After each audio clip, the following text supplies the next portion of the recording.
morning. Thank you for attending this short conference. My name is Diego Monterroza. I work for Procaps.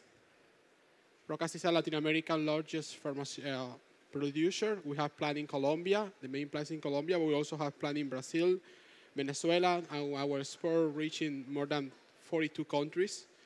We have more than 30 years in softgel formulation and testing. We have a deep experience. We have developed also, besides gelatin capsule, we have also developed some related technologies like unigels, when we can incorporate, for example, tablets inside capsules or capsule inside capsules. Versagel, which is our non-gelatin capsules. G-tabs, which are basically tablets enrobed in gelatin, and gummy gels. We also manufacture products for most of the pharmaceutical companies like Bayer, Sanofi, Glaxo, Pfizer, among others. Today we're going to review some topic or case study that we have found in the product that we test in Softgel. There are some tricky things, or there are caveats that you need to take into account if you test Softgel, because of basically a kind of dynamic migration that occurs in this dosage form. We're going to review an introduction about what is softgel and how they are produced or manufactured, because that is the root cause of everything that we're going to discuss. We're going to explain one slide how is the dynamic equilibrium in the soft capsules, how it impacts assay and content uniformity especially. Also, we're going to see how cross-linking impacts the testing of the soft capsules. We're going to mention some recommended additional testing that we do in our stability study, and we believe are really important, even when they are not required for any specific authority. They can provide you really good information about how your product is behaving in terms of not just chemical stability, but also migrations and conclusions. As we know, soft capsule are single unit doses for. They consist basically of two parts. One is the fill content, which it could be mainly liquid. It could be a solution, or it could be a suspension, emulsion, or it could be something that is cell emulsifying, which is basically oil plus surfactant. The content could be also containing tablets or capsules in our patented technology unigels. And this content could be also hydrophilic, for example, when they are PEG-based, propylene glycol-based. But it could be also oil or a mixture of both. The shell is mainly manufactured using gelatin. Gelatin could be obtained from different sources like bovine, pork, even fish. But also you can obtain soft capsule using non-gelatin materials like carrageenan and some polymers derived from the starch. In the shell, you can incorporate dyes. You can have capsule with two dyes, or the two hemispheres with different dyes. One dye, they could be clear, they could be opacifiers. So you can have different elements in one capsule. The process of manufacturing soft capsule is basically you need to prepare the fill content. It could be a solution, suspension, as I mentioned before, and you need to prepare the gelatin mass. As soon as the gelatin mass is ready, you need to put the gelatin mass into a spreader process, and you obtain 2 ribbons of gelatin, and here you put the fill content. So at the same time, you form, fill, and seal the capsule. So as soon as the capsules are here, this gelatin ribbon has about 40 or 48% of water. So take into account that at the time that you obtain the capsule here, before the drying process, the gelatin shell is too rich in humidity. It's about 40% of humid. Those capsules then go to a drying process, which is divided into steps. The first is called primary process, or pre-drying process, which is basically high temperature, low humidity. It's about hours. And then they go to a static drying process, which is low temperature and high humidity, which is it could take days. For example, for an oil-based capsule, it could be about 3-4 days, but for a PG-based capsule, PG400 capsule, it could be about 7 or 8 days or even more. So after the drying, you have different finishes process like printing, you can have washing, all other process, including packaging. However, as I mentioned before, at the time that we obtain the capsule, the gelatin shell, and this is the time we obtain the capsule immediately after encapsulation, this gelatin shell is about 30, 35%, 38%, 40%. If you have worked with soft capsule, you know that this is the typical amount of water that we have at that shell. So that amount of water starts some migration process inside the field. And that migration is going to depend on the PG polarity. I mean, if the PG if the field content is PG based, for example, or is medium chain triglyceride, or is a really fat oil, the amount of water is going to vary. You can see here that in all of them, the amount of water in the shell is about 35%. But after primary drying, which is after I obtain the capsule and put inside the primary drying, you can see that this amount of water in the shell have decreased, especially here. Why? Because we have increased the amount inside the capsule. And you need to take into account this process, because if you do not control in a good way this process, you can also lead into crystallization. I mean, you can have a field content that is a true solution, but if this amount of water is too high, or if this amount of water is not required really quickly in the primary drying, you can have capsules that have some crystal, even because at the time of manufacturing. So you can see that, for example, in the PG field, the amount of water increases from about 1% to 16%. But as soon as we decrease the amount of oil, or we increase the lipophilic characteristic of the field content, this amount of water that is inside the capsule is low. And that's good because we don't have any migration process inside. So as a main conclusion, the PG base, they are going to gain water during the manufacturing process. But the oil base, they are going to not significantly gain water during the drying process. At the end, after the secondary drying process, this amount of water decreased about 8%. And this is important because even if you formulate a PG-based product without water, at the end you are going to have water inside the capsule. And that is going to depend specifically about the excipient that you use. For example, if you use PG 400, they are going to gain more water than PG 600. If you use propylene glycol, the amount of water also increases. But no matter what you do, if the capsule is PG-based field content, you are going to have water inside the capsule, and you need to take that into account regarding the stability, regarding also the amount of material that the capsule can retain inside.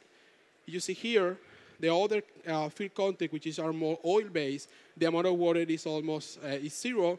But in some new material that now we are using in soft capsule, like for example, ester of glycerol with some fatty acid, they gain some water, and you need to take that into account in the formulation.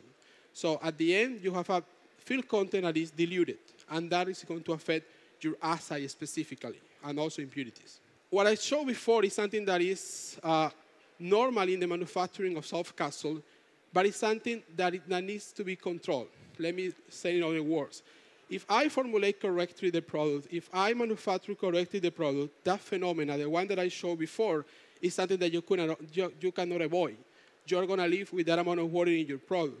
But if your product is not correctly either formulated, manufactured, or stored, that migration process is going to continue through the shelf life. And that is something that you don't want in your product. So you're going to find capsules, for example, when the API is here in the field content, but at the end, or sometime in the shelf life, 3-4 months, especially when you store the capsule in accelerated, you're going to find API in the shell, or even outside the shell. You can also have, for example, that the PE could be in the shell, plasticized in the shell, which then you obtain capsules that are really soft during the stability, or even outside the capsule, like blooming effect. But it could be also in the other way. The atmospheric moisture that you have, the capsule are exposed, could be in the shell or inside the capsules. Also dyes, for example, if you have a product that is clear or colorless at the beginning, you're going to have the field content is going to be color like the capsule, if the color is water soluble. And also the plasticizer can migrate into the field content. And that's the reason because, for example, products like ibuprofen soft capsule, you need to deal with the esters because the plasticizers, sorbitol, glycerin, are all polyols. And they are going to be inside the capsules. And they are going to form ester with ibuprofen, which is a carboxylic acid.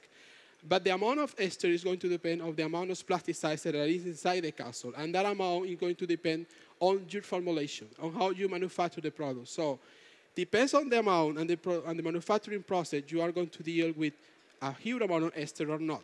So it's important that this phenomena all have a rate constant, and that rate constant is going to depend, as I mentioned, of formulation, manufacturing, but also storing condition. Those factors need to be controlled by your formulator in order to prevent that the dynamic process continue in a significantly way during the shelf life. We're going to see some example of how this phenomena, the one that I can prevent and the one that I cannot prevent, affect some of the analytical results. In the first case study, we're going to see the case C that I mentioned before. This is an oil-based product, so no significant water is inside the capsules because the fill content is oil-based. So typically, what we do to test assay in this capsule is to select 10 units, open the capsule, check the weight variation, and use the actual weight variation to correct the assay. This is normally what we do for oil-based capsule. This is a case study that we have in our lab. You see here a stability study. We start with values about 100, but suddenly at the month 3, we obtain about 96 or 96%. When we evaluate this, we didn't find significant degradation or impurity increasing. We didn't find any root cause analysis. But what we found is that the weight variation that the analysts used through the time changed. You can see that the 3 values of the 0, 1, and 2, which is about 100%, the weight variation is about 500, which is the theoretical net weight of the capsule. And this is okay because, as I mentioned before, we are not expecting that water to increase this amount significantly because it's an oil-based product. But in the month 3, the weight variation should to be lower, like the assay. So something occurred with the weight variation. When we test here, you have the weight variation that the analyst used to generate the OT result, 96%. What we found, you compare the one that we corrected or we performed after we found the root cause, you can see that the total weight of the capsule is not changing. So you cannot lose mass in the capsule. So how can I explain that the net weight variation decreases? Because of the shell is increasing. And why is that? Because we found that the time that you allow the shell below your weighted increases the amount of water that the shell gains. Why? Because in the oil-based product, normally the plasticizer that you use is glycerin. And glycerin is a really hygroscopic product. So if you don't take into account the time that is elapsed between you weigh the whole capsule, you open, you clean the capsule, and you weigh the new shell is going to increase water. And it means increase weight. And you're going to have a high shell, and it means a lower net weight. And that's the root cause for the low result. When we correct that, you can obtain that now the weight variation is pretty similar to the previous result, 500, and now the results are 100%. You can see here that even at 6 months, when we already corrected the data, you can see that the trend is the same. So this is an outlier value, which is due to the not appropriate handling of the gelatin shell because it was glycerin plasticide, and glycerin is really hygroscopic. This is another case. Now we have a PG-based product. In this case, you know, it is expected that even when you formulate the product with no water, some water is going to be at the end. So the capsules that are going to be in the market, the capsules that are going to be in your lab, they are going to be water that was not at the beginning or was not on purpose in the fill content. So for this kind of product, we have 3 options. The first option is method 1, is do the same for the previous product. Is select 10 or 20 units, weigh the capsule, do the weight variation, and use, for example, a theoretical weight variation. Why the theoretical? Because water is changing that. If I use the theoretical weight variation, I'm going to have something like this. Low. Why? Because the content is diluted. So if at the beginning I'm supposed to have, for example, 500 of medicine with 200 of API, now it is diluted because of water that is gained. So this is not the best method to do this. Second option could be, for example, do the same, but use the actual weight variation. I mean, I am expecting that if the theoretical net variation here is 500, I should obtain about 540 because we have about 8% more of water. If I do that, normally we obtain these good results, really close to the theoretical value, assuming that there is no significant degradation, and also pretty or really good low variability. And this is the first option. However, as I mentioned before, if the product is not suitably formulated, you could have a phenomena when the API goes from the field content inside the shell. So now you are going to have a field content that is, besides that is diluted, part of the API is not in the field content, it's in the shell. So it is difficult for you as an analyst to do this method and obtain good results. You're going to obtain low results. Because even when you correct it with the actual weight variation, some API is in the shell. And it's when you start to see, for example, that the capsule looks to be shiny and clear, and now they are opaque. Why? Because the API is inside your shell. So the only option that we have at that time is to use the entire capsule to do the assay. And in that case, you can see that the values are now really close to the target, but you can see that the variability increases. Why? Because when you use actual capsules, you are affecting by the weight variation that occurred during the manufacturing process. So even with the best filling content, the variation is not really low. So in this case, you're going to have some variation because if you have, for example, 10 capsules, and one of them is 103, and the other is 98, which is accepted for a manufacturing point of view, that variability is going to affect your final average result. So the best option that we have is try to use method 2, but you need to control that there is not occur significant migration of the API into the shell. It's not the result, it's going to be really affected, and you see stability data like this, going down, going up, going down, even when the product doesn't change significantly because of degradation. Regarding cross-linking, this is another phenomenon that affects the results. The field content is basically a reaction of the gelatin with aldehyde or with the gelatin, with some amino acid of the gelatin that increase the molecular weight of the protein and decrease solubility. The cross-linking could occur outside the capsule, I mean with the gelatin and environment, or could occur with the field content, which contains some compound like aldehydes, and the part of the gelatin that is in contact with the field content. So you can see something like this or like this. When you see the dissolution process, you can see that this is the one type of cross-linking. You see kind of pellicle. You dissolve the gelatin partially, they die, but you can see that your field content is still inside a pellicle. But sometimes you observe this, it's a sticky mass. That is going to depend on the type of cross-linking that you have. Normally, this is the worst case, because it's something that is occurring in your inside your gelatin. It's difficult to overcome even with enzymes. Those results is going to affect your dissolution. Here I have a comparison of 3 gelatins. They are supposed to have the same bloom, they are supposed to have the same viscosity, but they are different molecular weight, which is something that we normally do not test in our gelatin. You can see that the yellow one, for example, at the beginning they are all equal, almost the same dissolution percentage.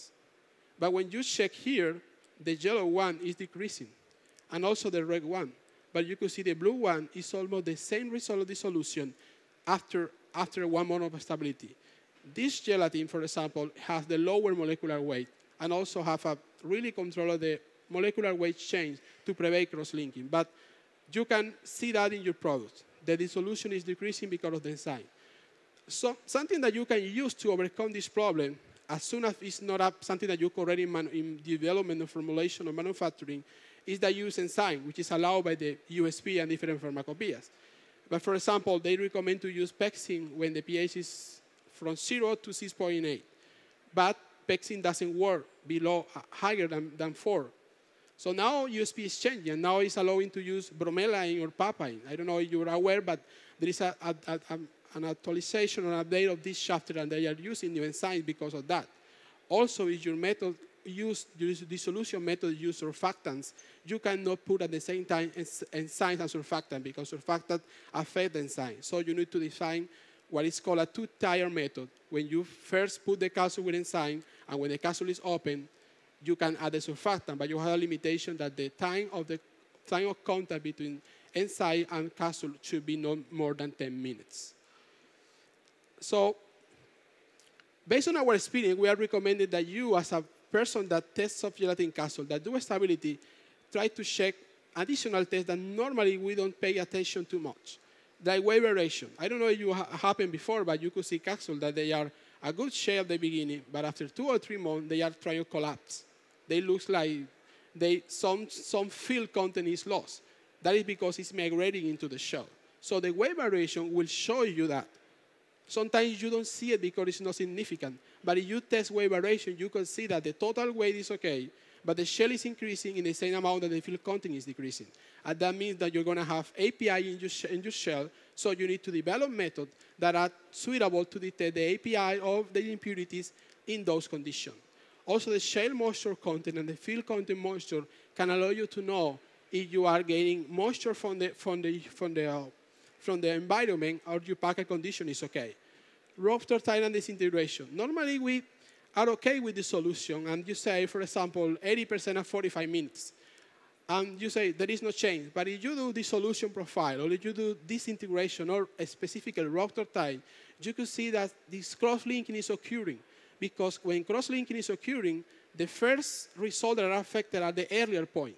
So suddenly, you are going to see that at 3 or 6 months, the dissolution failed. But it's something that doesn't occur suddenly. It's something that was occurring through the time, but you didn't notice because you were just testing a late point. So do the rupture time, do the solution profile, do disintegration. You need to check what is suitable for your product. Also, the shell hardness is a good indication of how much plasticizer is increasing in your shell. As I mentioned before, the plasticizer or the PG that is inside the capsule could be in the gelatin shell. And the PG is a good solubilizing, but it has also some plasticizer capacity. So checking the gelatin hardness gives you an idea of this migration process. And also blooming, because, but it's something that occurs just when when the stability issue is really critical. So as a conclusion, soft capsules have really particular analytical methods. I mean, you need to develop your method not just for a capsule that is fresh. You need to stress your capsule. You need to understand what is happening when your capsule is exposed to environmental conditions like high humidity or high temperature, and develop and validate the methods taking into account that. I mean, normally when we do the time 0, the method could work. But what happens is at month 2 or 3, the method, now the API is inside the shell, or now your weight ratio is changing, or now your API is diluted. So you need to take that into consideration. You need to, besides the critical quality attribute that we normally do for a soft capsule, we need to monitor another parameter, as I mentioned before, that give you an idea about the migration process, how it's occurring. So thank you for attending this seminar. You can visit us at 5F31 booth. For us on any comment or enjoy a delicious cup of Colombian coffee. So, and you can make our comment at Twitter or follow us in YouTube. Thank you for coming, and if you have any question, I'm really pleased to answer. Thank you.